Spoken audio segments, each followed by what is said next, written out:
کوشش کرتا ہے، وہ بہت سارے دنیاوی اسباب اختیار کرتا ہے، جتنی عقل اللہ نے دی ہوتی ہے اس عقل کا بھی وہ استعمال کرتا ہے، کوشش کرتا ہے کہ کچھ اچیو کر سکے زندگی میں،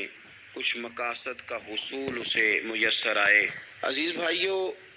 ایک بات اپنے ذہن میں اچھی طرح بٹھا لیں اور لکھ لیں کہ زندگی میں جو کسی بندے کو کامیابی حاصل ہوتی ہے وہ رب تعالیٰ کی مدد سے حاصل ہوتی ہے۔ اگر رب تعالیٰ مددگار ہو تو پھر کوئی چیز بھی رستے میں رکاوٹ نہیں بنتی، اور اگر مالک کریم کو منظور نہ ہو تو انسان بہترین سیاستدان ہو، اچھا ایڈمنسٹریٹر ہو، اس کا ذہن بڑی وسعت رکھتا ہو، بڑی اچھی پلاننگ کرنا جانتا ہو، سارا کچھ ہو، تو بندہ ناکام ہو جاتا ہے۔ مسلمانوں کو جتنی کامیابیاں ملیں ان کا پس منظر صرف اتنا تھا کہ اللہ تبارک و تعالیٰ نے اپنے بندوں کی مدد فرمائی، اور اب تعالیٰ نے قرآن مجید میں اس حقیقت کا بیان کیا، فرمایا بَلِ اللَّهُ مَوْلَاكُمْ، فرمایا بلکہ اللہ تمہارا مولا ہے، وَهُوَ خَيْرُ النَّاصِرِينَ، اور وہ بہترین مددگار ہے۔ وہ جو رب تمہارا مولا ہے وہ بہترین مددگار ہے، اور اگر وہ مدد کرے تمہاری، سورہ آل عمران ارشاد فرمایا اگر اللہ مدد کرے تو پھر تم پر کوئی غالب نہیں آ سکتا، اور اگر وہ تمہاری مدد چھوڑ دے تو پھر کوئی تمہاری مدد کر سکتا، کوئی مدد نہیں کر سکتا۔ بدر کی جنگ بھی اور فتح مکہ بھی رمضان المبارک میں ہوا ہے۔ میں دونوں پر غور کر رہا تھا تو ایک نیا مضمون میرے ذہن میں آنے لگا۔ بدر کی جو جنگ ہے اس میں بھی ایک عجیب انقلاب آیا ہے کہ 313 نے 1000 سے مقابلہ کیا، اور جن 1000 سے مقابلہ کیا وہ اسلحے سے لیس تھے، اور یہ جو 313 ہیں ان کے پاس 6 زرہیں، 8 تلواریں، چند گھوڑے، لیکن اللہ نے کامیابی دی تو خود رب نے بیان کیا کس طرح دی، فرمایا وَلَقَدْ نَصَرَكُمُ اللَّهُ بِبَدْرٍ وَأَنْتُمْ أَذِلَّةٌ، وہ کامیابی اس طرح ملی ہے کہ رب نے تمہاری مدد کی تھی، تم تو کمزور تھے،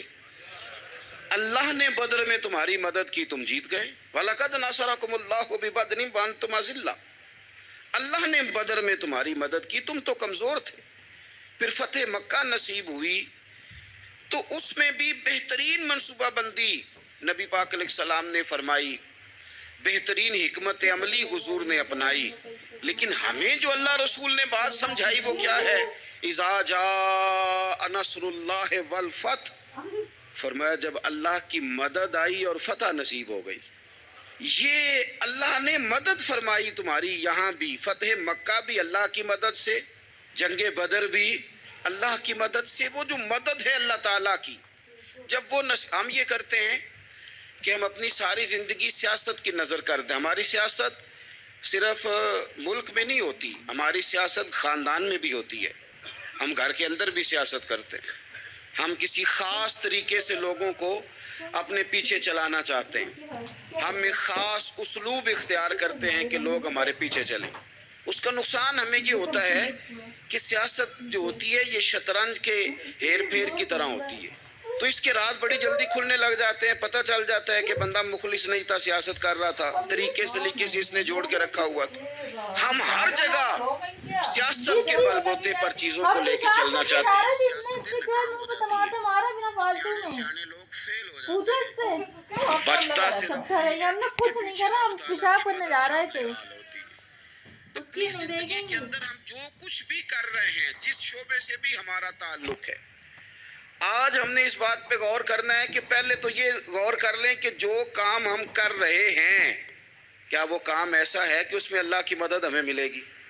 اگر آپ کوئی معاذ اللہ ناجائز کام کر رہے ہیں، فعل حرام کا ارتکاب کر رہے ہیں، تو اس میں تو مدد الہی آئے گی نہیں۔ پہلے تو یہ دیکھیں جو کر رہے ہیں وہ کام مدد الہی والا ہے، اور اگر اللہ تعالیٰ کی مدد والا وہ کام ہے پھر اس پر غور کریں کہ کیا ہم نے مالک سے مدد کا سوال کیا ہے، ہمیں مدد میسر آ رہی ہے۔ وہ میں نے بزرگوں سے ایک بات سنی تھی، وہ بڑی یاد رہ گئی، وہ فرمایا کرتے تھے قابلیت بھی بڑی چیز ہے لیکن قبولیت سب سے بڑی چیز ہے۔ قابل ہونا بھی بڑی بات ہے لیکن زیادہ بڑی بات یہ ہے کہ اس کی بارگاہ میں قبول بھی ہے کہ نہیں۔ اپنی زندگی میں اللہ کی مدد کی طرف بڑھیں،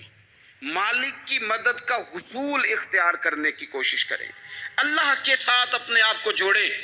اگر اللہ کی مدد نصیب ہو، یہ جو ہم جتنا ڈرتے رہتے ہیں، سہمے رہتے ہیں، پریشان رہتے ہیں کوئی کیا کر دے گا، ہمارے ہاں نا ہر شعبے میں معاذ اللہ ایک مافیا ہے، الا ماشاء اللہ۔ وہ مافیا کہتا ہے میرے ساتھ ملو گے تو میں چلنے دوں گا، ورنہ میں نہیں چلنے دوں گا، مارکیٹ میں آ ہی نہیں سکتا فلانا بندہ، چونکہ یہاں ہمارا قبضہ ہے۔ اور میرے بھائی پھر بہت سارے لوگ جن کی نیتیں اور ارادے بڑے اچھے ہوتے ہیں شروع میں، وہ بھی اس مافیا کا شکار ہو جاتے ہیں اور ان کے رنگ میں رنگ جاتے ہیں۔ یاد رکھنا، کسی شخص کی بلیک میلنگ کا کبھی شکار نہ ہونا، کبھی کسی کی میٹھی اور مسجع مکفہ باتوں کا شکار نہ ہونا۔ کوئی کیا کر سکتا ہے اگر اللہ مددگار ہو تو؟ جس کو رب کریم اٹھانا چاہے اسے کوئی گرا سکتا ہے؟ ہم یہ ڈرے ڈرے سہمے پریشان فیصلہ کرنے کی طاقت نہیں، مجھے چلنا چاہیے کہ نہیں، اٹھنا چاہیے کہ نہیں، کرنا چاہیے، اٹھ باندھ کمر کیوں ڈرتا ہے؟ پھر دیکھ خدا کیا کرتا ہے۔ حضرت عبداللہ ابن عباس فرماتے ہیں میرے نبی پاک علیہ السلام نے میری تربیت فرمائی، حضور نے میری تربیت فرمائی، اور محبوب پاک علیہ السلام نے فرمایا عبداللہ یاد رکھنا، یہ نوجوان دوست میری بات لکھ لیں، پریشان لوگ میری بات لکھ لیں، جن کے پاس قوت فیصلہ نہیں وہ اس بات کو لکھ لیں۔ حضرت عبداللہ ابن عباس فرماتے ہیں میرے نبی پاک علیہ السلام نے مجھ سے فرمایا تھا عبداللہ سن، اگر ساری دنیا مل کے تیرا کوئی نفع کرنا چاہے، کر نہیں سکتی جب تک میرے رب کی رضا نہ ہو، اور فرمایا ساری دنیا مل کے تیرا کچھ بگاڑنا چاہے تو عبداللہ بگاڑ نہیں سکتی جب تک رب کریم کی حکمت کا تقاضا نہ ہو۔ لوگوں سے ڈرنا، لوگوں کی طرف دیکھنا،